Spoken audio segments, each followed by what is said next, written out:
Yeah, you do this because what normally goes on, because I really have to pee. So what happens is Okay. when I have to pee, the guest gets to tell the story, and there's nobody better to tell a story than Mr. Nick fucking Searcy. Okay, before I go wet myself. It's all you, Tell a brother. story. That's not asking me a question. That's just putting me on the spot. Um, well, one of the things we didn't talk about is my adventures into stand-up comedy, which I did. I opened for Rodney Carrington for about a year off and on, just sort of filling in when his guy wasn't there. And I would tell jokes, but they were probably too many of them were about Democrats, and so it kind of some of the audience got mad. Although they were funny jokes, and it wasn't bad.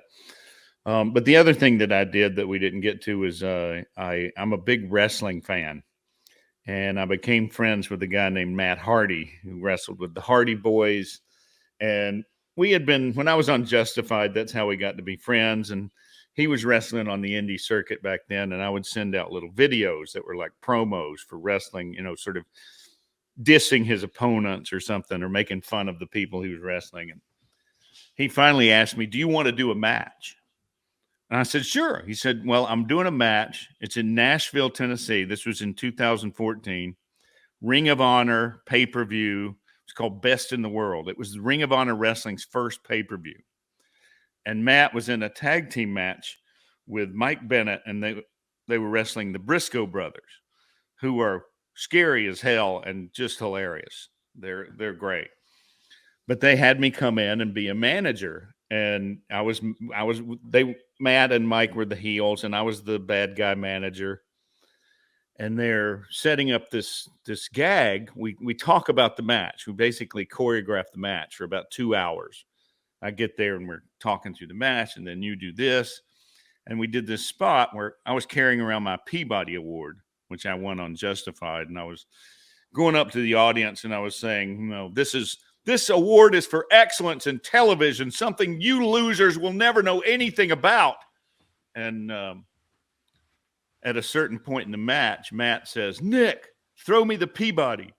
And so I throw the Peabody Award into Matt Hardy, and he takes it and he hits one of the Brisco brothers with it and knocks him down and tries to pin him. Of course, he kicks out. And then the gag was I'm supposed to crawl into the ring to get my precious Peabody Award back, but the Brisco brothers won't give it to me. And I'm screaming at them, "Get your filthy hands off that. You don't deserve to touch that." And and the Brisco brothers, when we're setting it up, he says, "Yeah." And then you reach for the Peabody Award. I'll kick you in the stomach. I'll hit you on the back, and you lay down in the ring. And Jay is going to drop the elbow on you off the top rope. And I'm like, "He's going to hit me with the elbow?" And I said, "Yeah." And I go, "Well, that sounds like it'll be really funny, but won't that hurt?" And Jay Briscoe goes, "Oh, you'll feel it, but won't hurt you."